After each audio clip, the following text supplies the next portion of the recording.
Welcome back to Missing. I am Tim, here today with Lance. Lance, how are you today? I'm doing fantastic today, Tim. Thanks so much for asking. I hope the listeners are doing fantastic as well. We got a good educational guest on today, someone who's going to show us the ropes, when it comes to this really incredible process that's used when investigators are searching for missing persons or searching for potentially cadavers. So this woman is in the top of her field, the top of the echelon when it comes to this field, and super conversation with such an amazing human being. But Tim, before we get to that, how are you?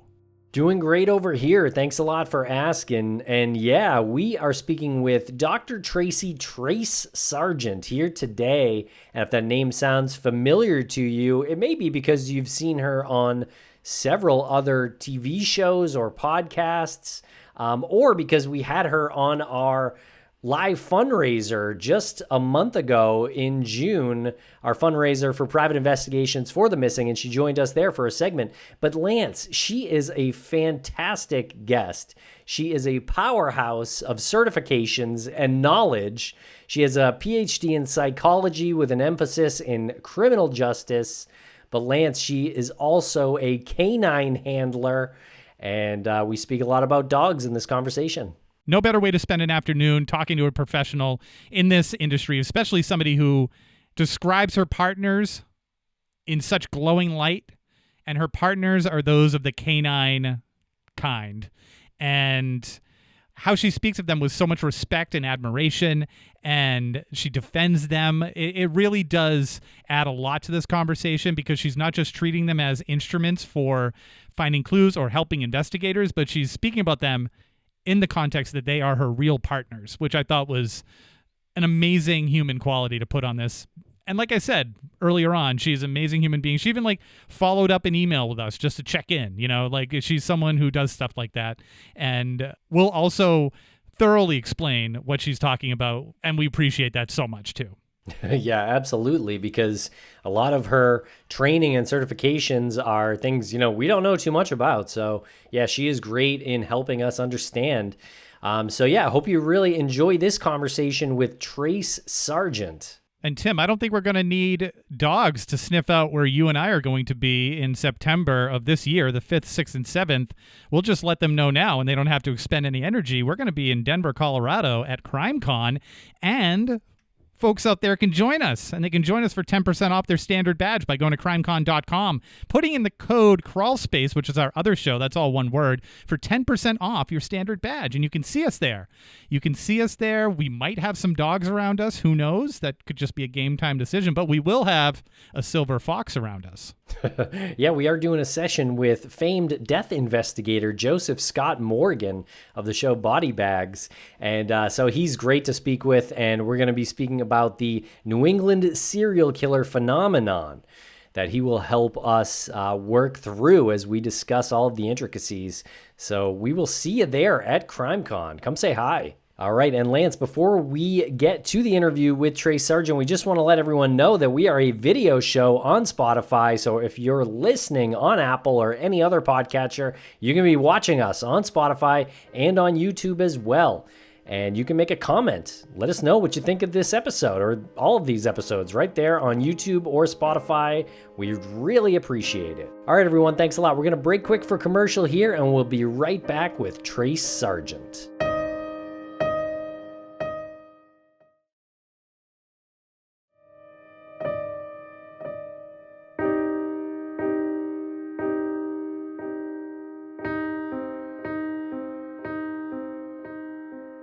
Welcome to the podcast, Dr. Trace Sargent. How are you today?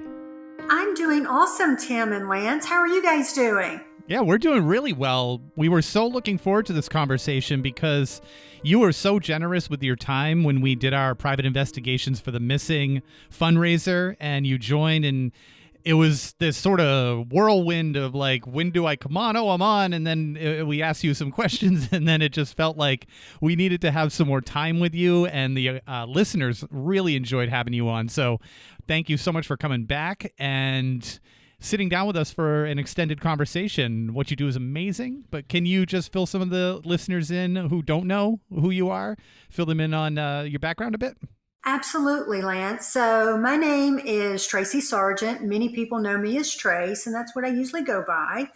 I have a PhD in psychology, and that is complementary to what I've been doing with my life and career for many, many years now.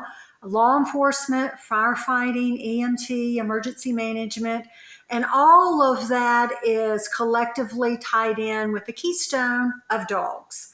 So many people know me as the dog person or dog lady because I have these incredible partners, canines, that help me in these missing person cases. And I started it as a volunteer many years ago, and I continue in that passion and my purpose in life and helping find the missing with these amazing canine partners. Incredible. Yeah, that's a really wild background, really impressive. And I see here that you have about 300 certifications. Is that true? That can't be true. Yes, I fortunately am a lover of learning. And I would encourage all listeners and viewers here to never stop learning, no matter how old you are or how many certifications you get. And my latest one is actually board certified criminal profiler. All of those certifications are geared or focused on public safety. Some of them, of course, canine as well. Any opportunity that I get to learn, I certainly, jump forward with that. In fact, I'm scheduled to take some additional training next week through my employer. And then the following week, actually, we're going to be taking what they call a cold case focused training because I am a member of the Cobb County Cold Case Unit, which is an incredible privilege to be a part of. And just outside of the true crime, the law, like cold cases and profiling, I was really struck when you said that you're always encouraging people to learn and continue to learn and open your mind to all of these new things and new educations. Is there anything that you have a certification in that isn't law enforcement or true crime related? That's a good question, Lance. I've never been asked that. Ha! I'm thinking one of the side things that I do that many people aren't aware of, some are, is that I love photography. So I have an artistic side of that, creative outlet. So I am an artist, but really photography is easier to do, so to speak, because of my limited time. I do have some training in that, but most of it's self-taught. Gosh, I'm trying to recall some of these other certifications, but even if they're not directly related to public safety, they're somehow tied into it some way or another. For example, I'm a canine medic, so any kind of first aid, type of things that my dogs might need or other people's dogs might need, that's still tied in somewhat to public safety. I would just again go back to my history. I really was very fortunate to discover at a young, early age of my passion and purpose in life. I didn't know exactly what that would be, but when I found it, I never looked back and really dove into the deep end. And it's just, again, been an incredible journey for all these years and met some amazing people, some incredible families, some so dedicated and professional public safety personnel that have dedicated their lives to helping people in these horrible, horrible situations they find themselves in. And I go back to, again, so honored to be a partner with my canine partners over the years. Many of them have passed away, unfortunately, over the years, but I still have three that I'm working right now. So just talking with you guys is just another example of, I don't know exactly how I got on this train ride, but I'm glad I'm on it and Same. continue on these incredible adventures just as I did this week. And I do want to also mention I was recently hired as a criminal investigator for the Cobb County District Attorney's Office. And that has been an amazing opportunity and so privileged to be a part of that. And just incredible, incredible people that really have speak my language, so to speak, of voices for the victims, seeking justice, doing it for the right reasons, really having that compassion, empathy, but also that determination and drive to help these families and these victims through these terrible things. It's amazing. Thank you. Can you tell us a little bit more about your current partners? Because they sound awesome. Well, thank you. So I have 3. The oldest one is Draco. He's a solid black German Shepherd. He is 12. He doesn't look 12. He doesn't act 12. He doesn't hardly have any gray hair, even though he's solid black. He acts like a 3-year-old.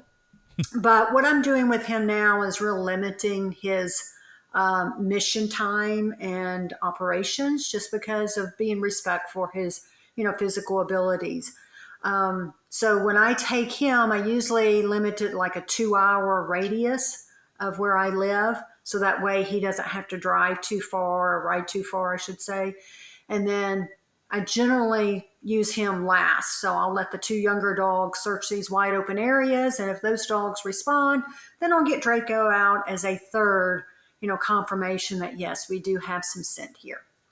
And then my next dog is Taz, which some folks met a few weeks ago. And he's also the dog that I took with me on a case out of state, which I'll be happy to share here shortly.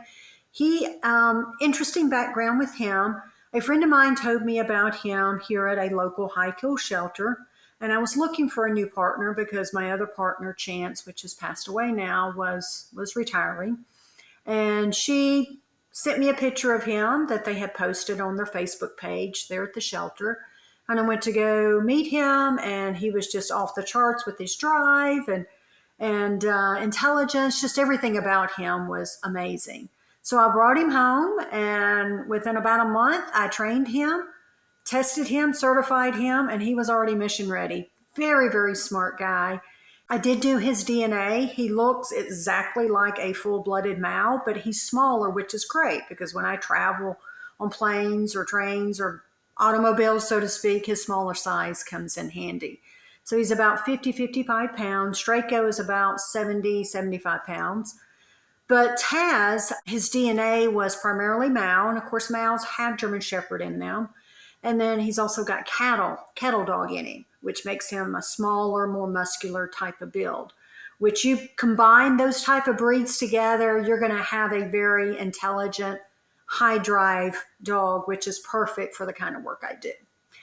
I should emphasize too, Draco is dual trained. He does live and cadaver work, or what we call HRD, human remains detection. And then Taz does the HRD work. And then my latest dog that I have is Willow. She's 2.5-year-old female, what we call a dark sable, and she specializes in HRD work as well. And again, very easy to train, incredible drive, energy. I want to, what I call work ethic, and not to bog down too much in the dog training kind of thing, but the 2 things that I really have seen over the years that helps determine if I'm going to, keep a dog or not, and that is high work ethic and high drive. So you can't, build that or make that or form that. They either have it or they don't. Everything else you can work with, whether they're out of control, their behaviors, they don't know how to heel, they don't know how to come, they don't know how to sit. All of that's pretty easy. But it's very much like, a person, a human that is an athlete. They either have that passion and that work ethic and that desire to do it. You don't have to force them or even train them to do it, maybe hone in their skills, but they have that natural talent and gift. And I get that question a lot. How do you make your dogs do this? And the question is, I don't. I'm just their chauffeur. I'm the cleanup crew. I'm the, the hairdresser. I'm all of those things, but I don't make them do this. They absolutely love it. With all due respect, it's like this incredible hide-and-go-seek, Easter egg kind of hunt for them. And I get the question too, does it make the dog sad finding all these dead people? And absolutely not. Again, with all due respect, it's a very, very fun game for them. It's very positive for them. And they're essentially looking for their toy or their ball. They don't even know that they're looking for a dead person. Just like drug dogs and bomb dogs, they don't know they're looking for drugs or bombs. These cadaver dogs don't know that they're looking for dead people. They're looking for their toy, that high reward, and it's a lot of fun for them to do this. So those are my current 3 working dogs. All of them have had fines before.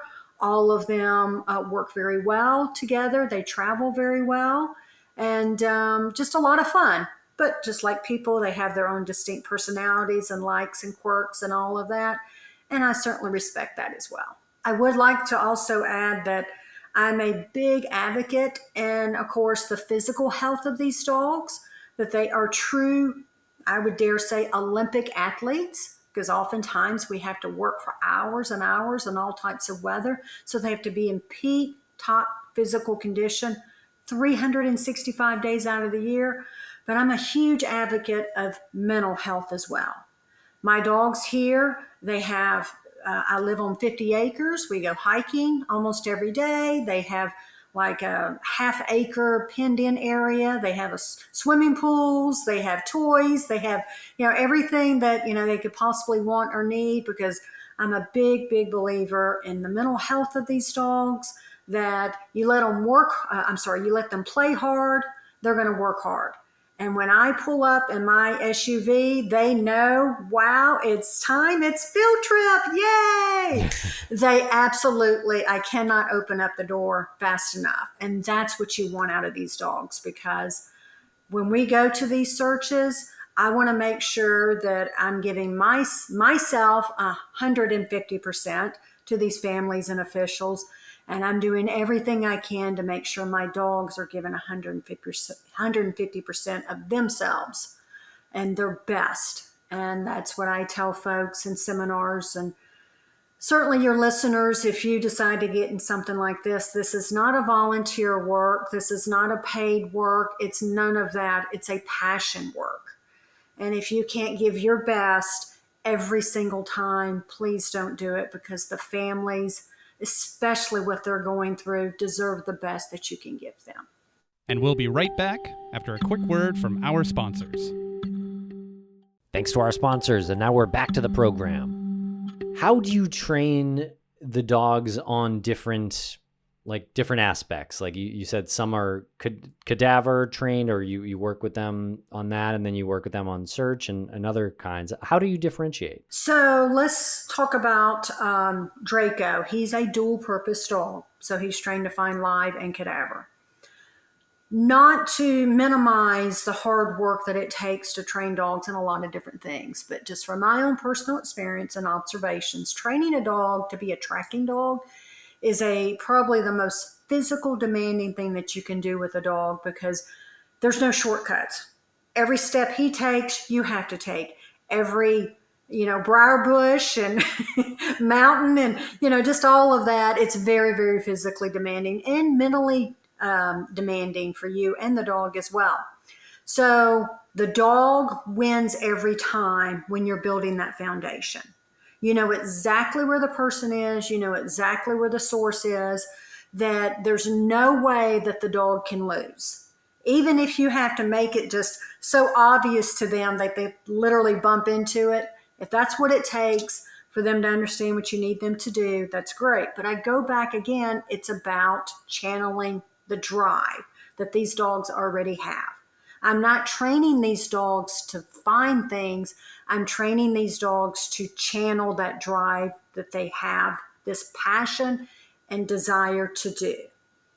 So with that said, when we have a live person, let's say Lance or Tim, I'll come up to you and say, get lost. No offense, but I need you to get lost for me.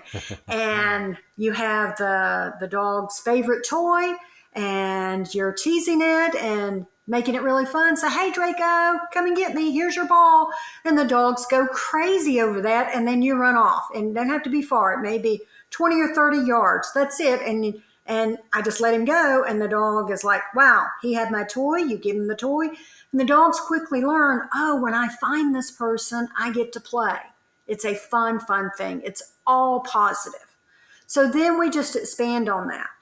And then we expand on turns. So I will tell you, go in this direction for whatever, 100 yards, and then turn left.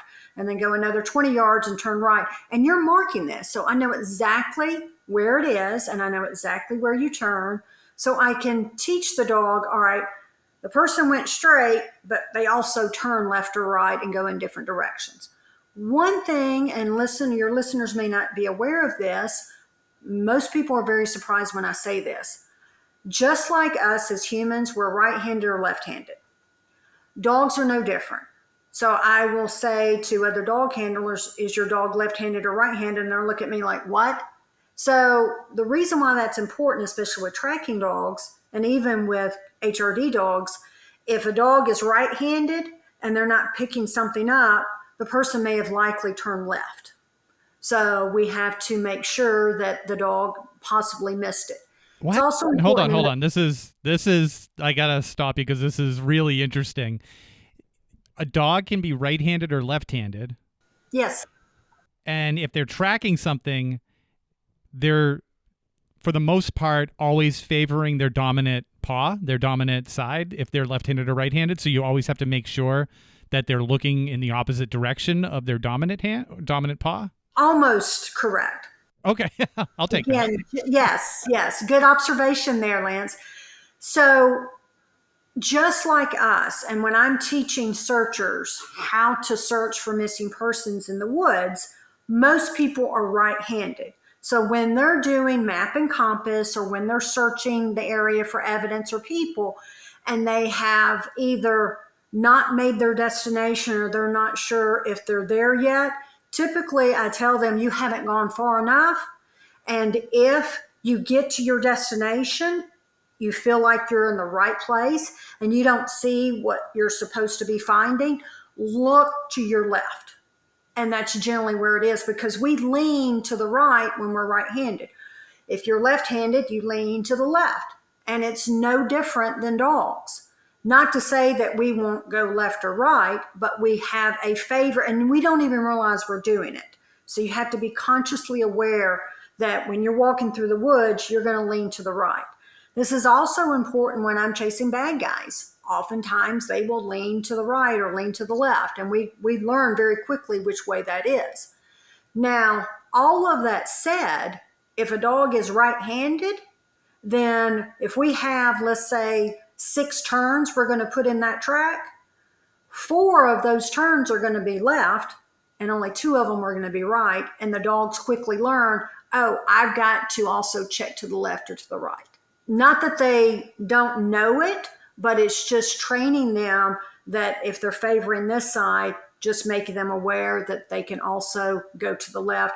And once you do that, they really have no problem at all. It's just a matter of just hanging on to the rope, having fun, and they just work it out with no trouble at all.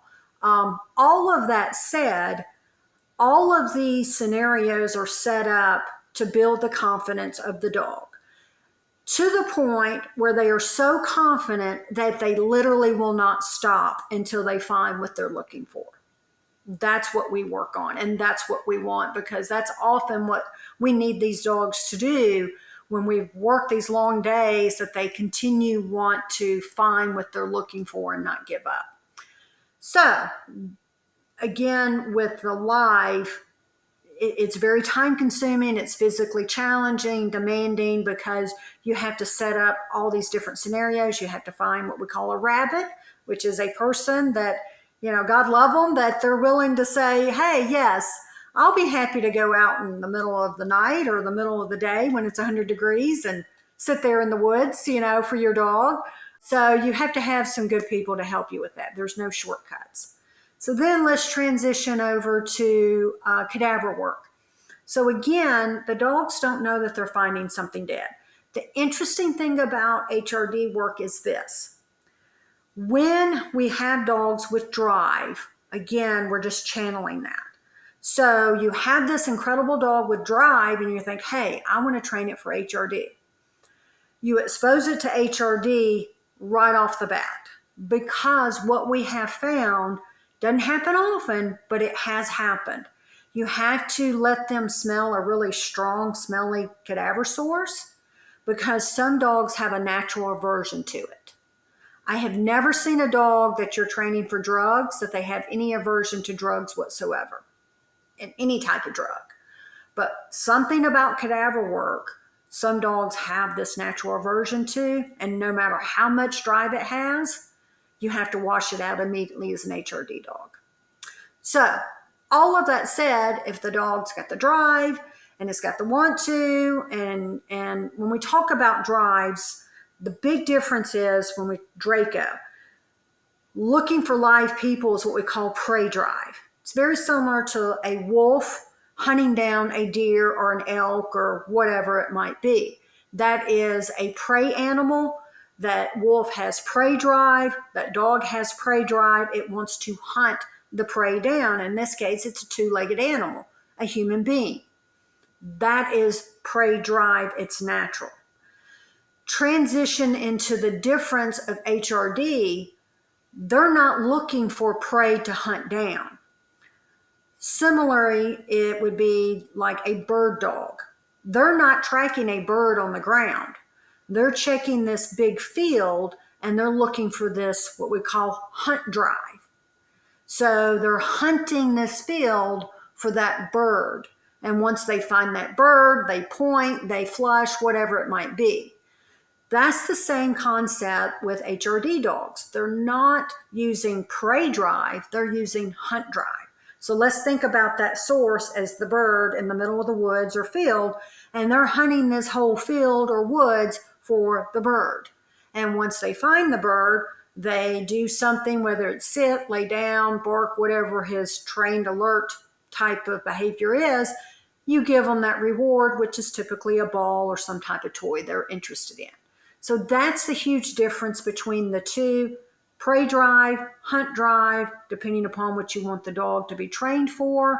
You utilize those drives accordingly, set it up in a positive way. The dog always wins initially.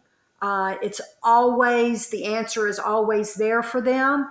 And then you put the little dots very close together and you start expanding on the training scenarios and the difficulty. And these dogs, if they have the right drive and the right temperament, it takes them no time to figure this out. And it's so much fun. And I got to say, Tim and Lance, that after all the years I've been doing this, it's still magic to me to watch these dogs do these incredible things so effortlessly, so naturally, and with so much fun and passion. And just to be a part of that and see that, I'm still in awe of the magic of these animals. Yeah, we had an experience a while ago with some search dogs, and that was really an incredible experience because I had no idea. I mean, I knew how good they are, but I just had no idea like how involved it was with the process of, you know, getting more into their own heads and understanding like they're going to make certain decisions because there's results and rewards and it's a game. And but before we get to that, I'm sure Tim has follow-up questions on that as well, and I have follow-up questions on it, but I just have to rewind a little bit and ask you how you determine whether a dog is right-handed or left-handed. How do you know that? Are there tests? You actually set it up. So, well, okay. You can do it with your own pets. It doesn't have to be a working dog. So let's say, for example, just something as simple as you let it out the front door. Does it go to the left or to the right first? And it's almost every time. Or if it just goes straight out the door, does it again naturally want to go check something out to the left or to the right? So you can actually watch that naturally. Then you can actually set something up that if the person has the dog's toy, and if you throw it, and you throw it straight without throwing it, but just pretend that you're going to throw it, does the dog again run off to the left or to the right naturally? They do it without even thinking about it. So it's actually very easy to see that. I think my dog's left-handed. Yeah, I actually do judging. I'm a judge for what we call nose work, which is a competition type of thing that all people can do. It doesn't have to be a working dog or a purebred. It could be any type of, mixed dog or level of experience and even age and, circumstances that oftentimes when these dogs start searching, they will again lean to the left or to the right and start searching the room. I would say anybody that's doing nose work or interested in doing that, if you find out if your dog is left-handed or right-handed, it will make you a much more successful competitor with your dog on that. So. Good to know. Really interesting. What's the most amazing thing you've ever seen a dog do? Wow, that's a great question. There have been many searches when I was working patrol. I went in the woods, middle of the night, you couldn't see the hand in front of you, chasing after these people that, have guns. They don't want to be caught. They could be rapists, murderers, cop killers, thugs, thieves, you name it. And to go into the woods at night and even during the daytime after, quite frankly, the most dangerous animal in the world, there's no way I would do this without a dog because they tell me where the person is going, how fast they're going, and how close they are when we get to them. Let me give you a great example in a case that I worked here years ago in Georgia. I get a call. They had chased this guy. He stopped, ran off into the woods, and they had been searching for him for several hours. So I get there. I take the dog to the front seat of the car that the guy was driving. She smelled the seat. I gave her the command, in this case, Such, which means search in German. She took off. The two officers that had been looking for this guy went with me. So again, they had been searching for him, I think at this point, again, over 3 hours. She goes into the woods. She comes around, and I had one of my buddies, not to get off track, but it's relevant here. I would tell him, he had been on several searches with me, and he said, Tracy, how can you tell we're getting close? And I said, well, yeah, I'll let you, figure out the secret of this. So we had somebody go run off, and I started the dog with what we call a long lead, which is about 20, 30 feet long lead, and the dog is wearing a harness. It's not on the collar. So I started the dog, and I gave him the lead, and I said, his name was Dennis. I said, Dennis, just hang on. The dog will do everything for you. You don't have to do anything. Just hang on. So we're going through the woods, and all of a sudden he does this, and he was a huge, huge fisherman. So he could really understand the concept of being a fisherman and feeling the line. So as the dog is running and, going pretty quickly, and all of a sudden it jerks him, and he's like, wow, the dog just really jerked me. I said, yes.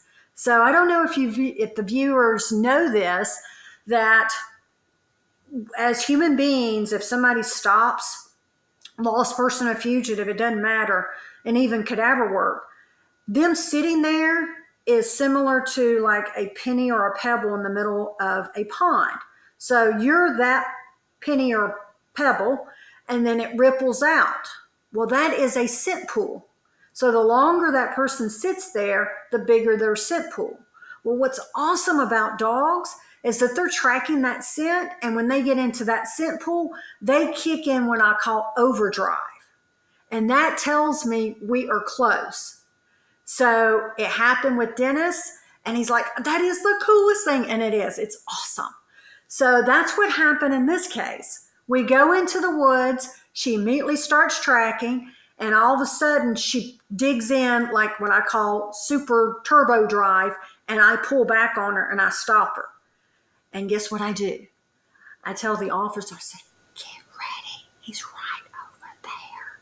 So I tell him, get ready. He's right over there. So they pull their guns out very quietly. I pull out my spotlight there that I had in my pocket, and I just release the pressure from the lead, and she was digging in, and I shine the light, and I said, there he is. I pull her back. I go back. I shine the light. The two guys come in. We're like in an A-frame.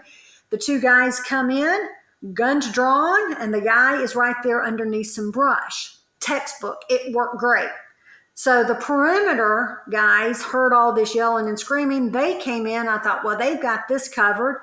So I get out of there, and at that time, there was an officer by the suspect's car because his girlfriend was there, and he was looking after the girlfriend. So I was getting the dog back in the car, and all of a sudden we hear all this yelling and screaming. And then all of a sudden, bam, it was a loud gunshot, and you could have, everything got quiet. And this was late at night, probably 2 o'clock in the morning. So we were like, what happened? All of that said, about 45 minutes later, you see this big pack of people. It looked like, if I could you paint a picture, it looked like a pack of black wolves, because the street lights silhouetted everybody like in a black frame. And it was awesome. So they were walking out, and you could see the guy in the middle with handcuffs. So the two officers that went in with me, they said, Tracy, what happened? He was like in a fetal position with his arms tucked underneath him. He was wearing dark clothes. He was like a white man, but he had darker skin from the sun, and then dark hair. So he was in the fetal position with his arms cradled underneath. And when he came out with his right hand, it was a .357 Magnum.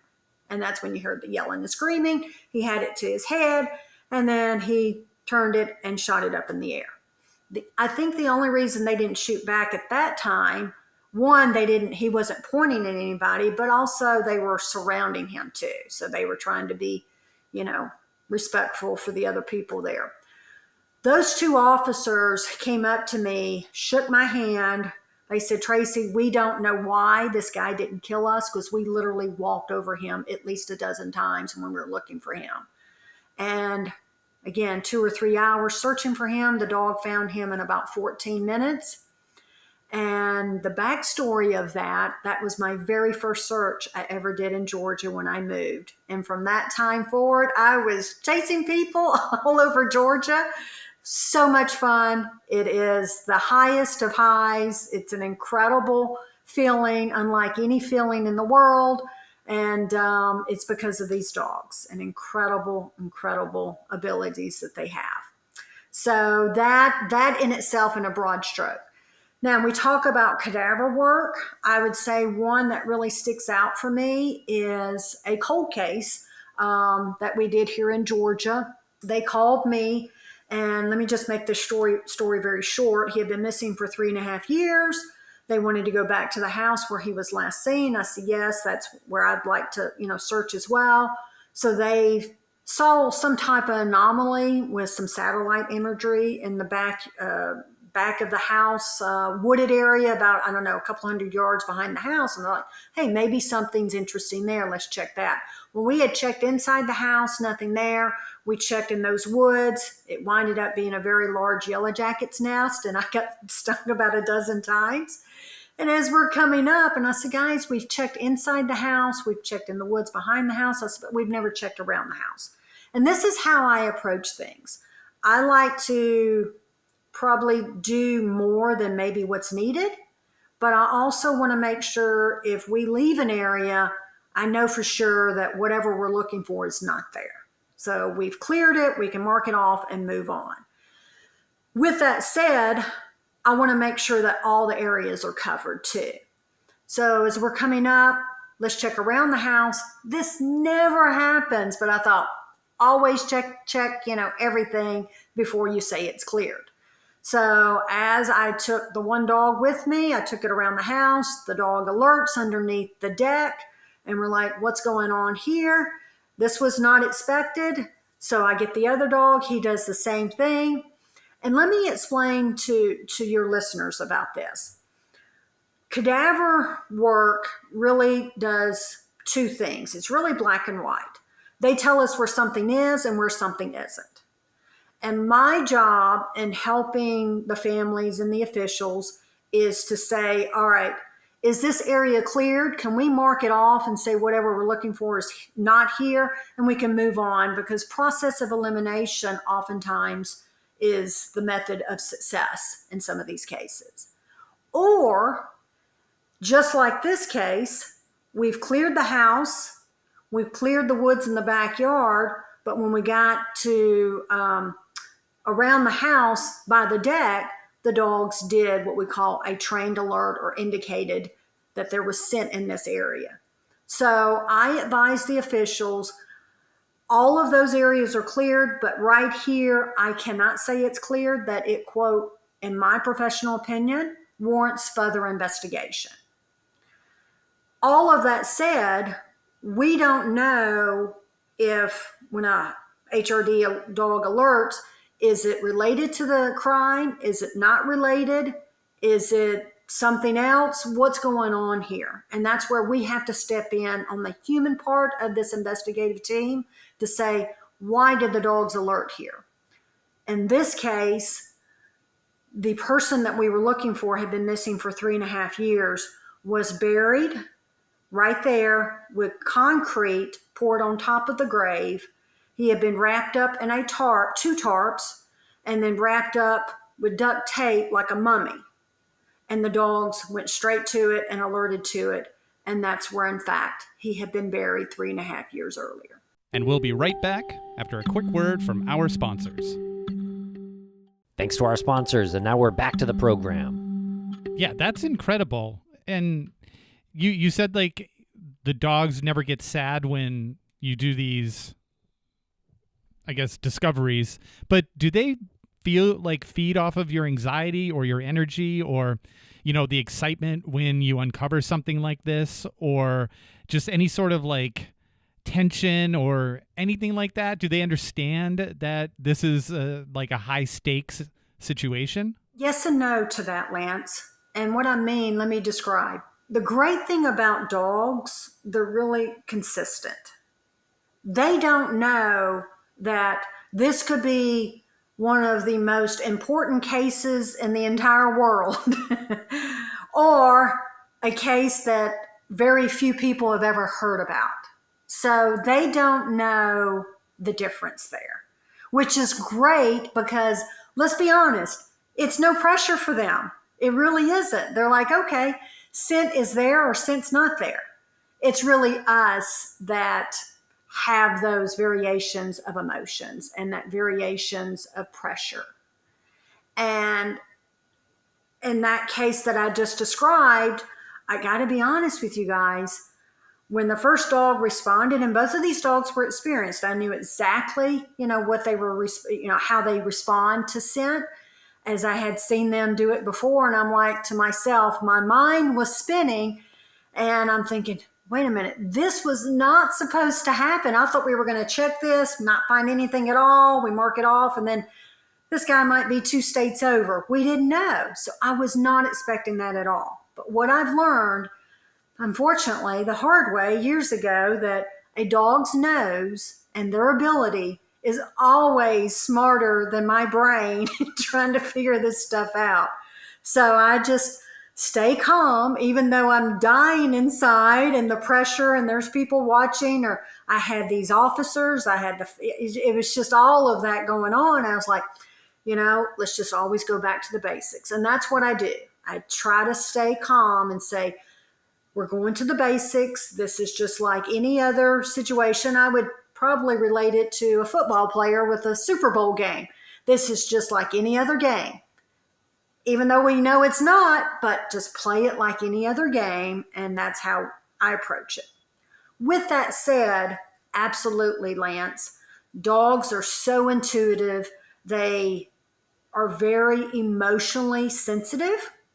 They feed off what I call energy of the person, of the environment, of the situation. Absolutely. So they certainly can be impacted by that type of situation, but it's not necessarily the pressure and stress that they have to try to find something that is a high profile, operation. It's really what they're feeding off of us. And I would tie it into, I am currently training for the Cobb County District Attorney's Office. They approached me, the District Attorney, Sonia Allen, is very progressive, very proactive, and very victim-oriented. And one of the amazing programs that she is wanting to start and approached me to help her with it is this comfort dog therapy dog program. And it's essentially for victims of violence. Let's think about it. Let's think of this 5-year-old little girl that's been abused in a horrible way. Would she be more comfortable talking to a dog that looks very friendly and comforting versus this big burly, male, police officer? She's certainly going to feel more comfortable talking to this very friendly, looking dog to tell, these things about what happened to her. And the same thing with other victims. And situations that these families may find themselves in. And then, of course, helping the community, senior citizens, other children, and, just all nothing but positive things. And she's asked me to raise and train and handle two, and I dare say it's true, they do exist, sheepadoodles. Not labradoodles, not golden doodles, but sheepadoodles, and they are adorable, adorable. They're 4 months old now, and guess what? Any guess what their names might be? And think about from a district attorney's perspective. What do you think their names? And it's a boy and a girl. Huh. Marcia Clark. Hansel and Gretel. Not Hansel and Gretel, but that is a good name. The boy's name is Justice, which is perfect. Oh. And Truth. Yes. And the girl's name is Lexi, which means like legal or law in Italian perspective, because that's where our legal system is built upon. So it's Justice and Lexi. And I tie all that into the energy. So when I'm raising these puppies and I go off to these public places, they may be a little apprehensive or unsure about something. I have to remain neutral and positive, and as I describe, as positive patience. If you get frustrated or if you get scared or worried, then that puppy or dog's going to feed off of that, and it just turns into just a mess and a nightmare. So raising puppies is not only physically exhausting, but it's more about the mental part of it. Staying very positive, even though you're dying inside, you can't let that negative energy out, because animals are very, very intuitive, especially dogs. So, and I can often see how dogs react when I evaluate dogs and whatever. Oftentimes, I can almost read what the person is like and how the dog is reacting to the environment. 9/11, there was some discussions about many of the dogs were feeling very depressed and sad because they weren't finding any live people. And I certainly can understand that, but I dare say that they were actually absorbing and feeling that very negative, traumatic, traumatized, overwhelming, I dare say depressing energy. The just like a responders heaviness in that situation. Yeah. Wow. How does your background in psychology and criminal profiling help you when you're working with the dogs as well? Yeah, great question. And what happened with that is that over the years, certainly lost person behavior, when we talk about, let's say, non-criminal, Alzheimer's, children, hunters, even boaters, just different people that are non-criminal, there's somewhat a consistent behavior in those individuals, no matter where they are in the world. Well, in these searches, criminal cases, what I recognized is, okay, is it physically possible for this person to put a body here? Or is it physically possible to do what we think maybe they did? And it wasn't something that I consciously did or thought about years ago. It was more about, all right, my job as a dog handler is very limited, actually. I have to, first and foremost, think about the safety of the dog, myself, and everybody there on scene. And then secondly, my job is, where can I put this dog to increase the probability as high as possible that they're going to detect scent? That's their job. That's their one and only job, is to be able to detect scent through their nose and this incredible natural abilities that they have. So my job is that decision that I make, where I put this dog, could almost make or break a case. So then that actually almost subconsciously, I would go to the scene and, with all due respect, almost put myself in the shoes of the person, whether it was a missing non-criminal or a criminal. So from there, it's like, all right, this looks like an attractant. somebody would be attracted to go down that road or do this, whatever they want to do. This would be a better place over here, and so on and so forth, simply to put my dog in a place that they would be a higher probability of success. From that, it was almost by default, I was criminal profiling. So then what was interesting as I kept doing that through the years, I then started noticing some similarities and differences between two race groups. And that also piqued my interest of most people that do a PhD in their dissertation, they do it and then they go out to the real world to test it and see, is that really the case? I really did it backwards. That I wanted to see what I was experiencing in the real world, that scientifically research, is that really consistent in what I'm seeing and have been seeing. So my dissertation was actually the comparative analysis between black male killers, white male killers, their motives to kill, and what they do with their victims' bodies. So from there, what I found fascinating is that what I saw out in the real world was actually backed up scientifically in the research that I did. And I researched over 300 homicide cases across the country. These were solved cases, and they were either black males or white males. They were not gang related. They were not prostitutes, so we had to, be very narrow and specific. And it was fascinating that it was consistent with what I was seeing and had been doing over the years. But I also learned a few other things in that project as well that has even helped me even more in finding victims' bodies, but also trying to figure out, all right, what are these, serial killers, or these criminals or perpetrators or whatever they're doing? What are they going to do? Why did they do it? And what can we do to find the answers to all these questions? So, yeah. Absolutely incredible.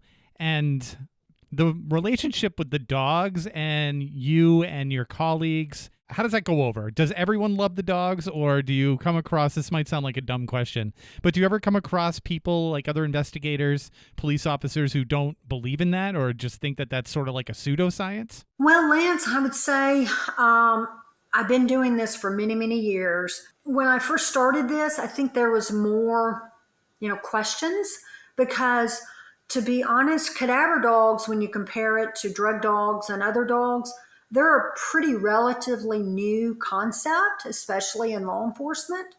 So certainly everybody's, in law enforcement world is drug dogs and patrol dogs and things like that. The cadaver dogs, I would say that years ago there were less resistance and really more doubt. And you're like, I don't think so. That's voodoo stuff. That's whatever. Whereas now there is scientific confirmation that these dogs do this, that they can do this, that they're very effective, that they are actually a great resource and tool to use in so many different cases, not just, this case or that case, but in a lot of different cases. These are certainly a resource that should be considered, and I dare say should be used in almost pretty much every situation.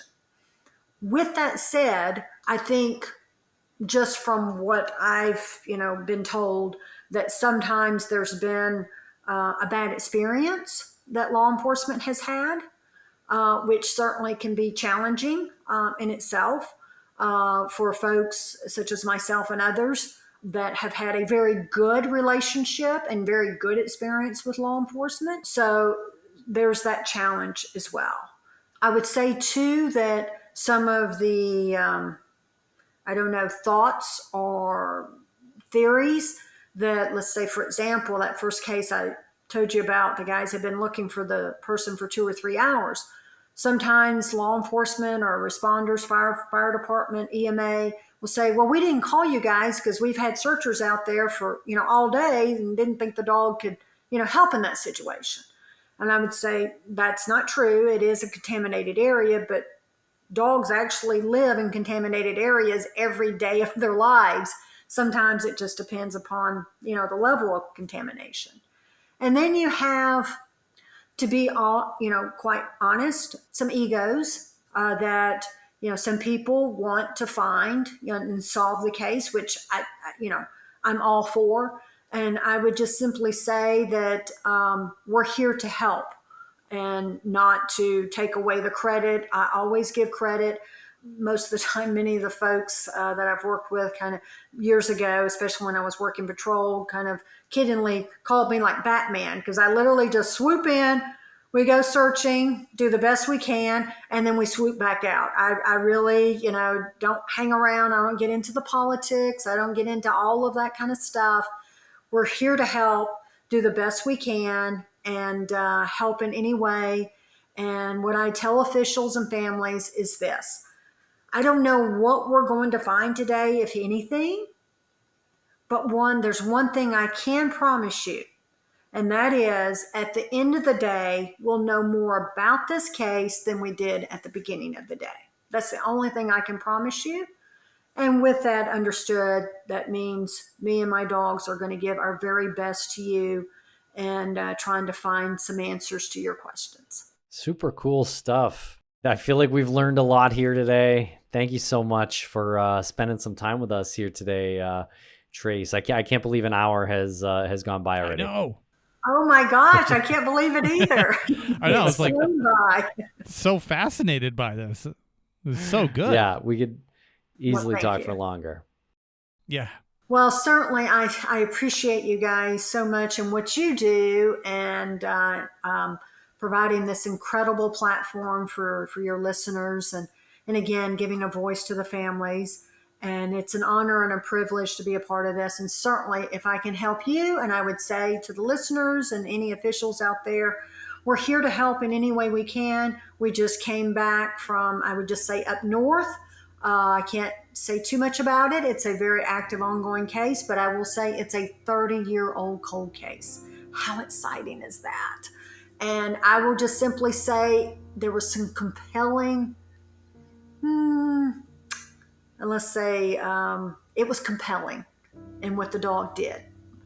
That's all I can say. And they're following up. And as I said to the investigators, this warrants further investigation. And I'm really excited to see what the results are on this case. Wow. So all of the knowledge that you have and all of your experience and all of your certificates, you still are able to add one more talent to that list, which is providing an excellent teaser for the next time you come on, a good cliffhanger. Yes, that was impressive. Absolutely. Nice. I'm excited about it too. I can't wait to see what, where this case goes. So, and, I would love to be able to share that information with you guys, when we find out something. So great. Thank you. Thank you for everything that you do. Thanks a lot for listening. Don't forget to like and subscribe. And please follow us on social media at Missing CSM. We'll be back next week with another new episode.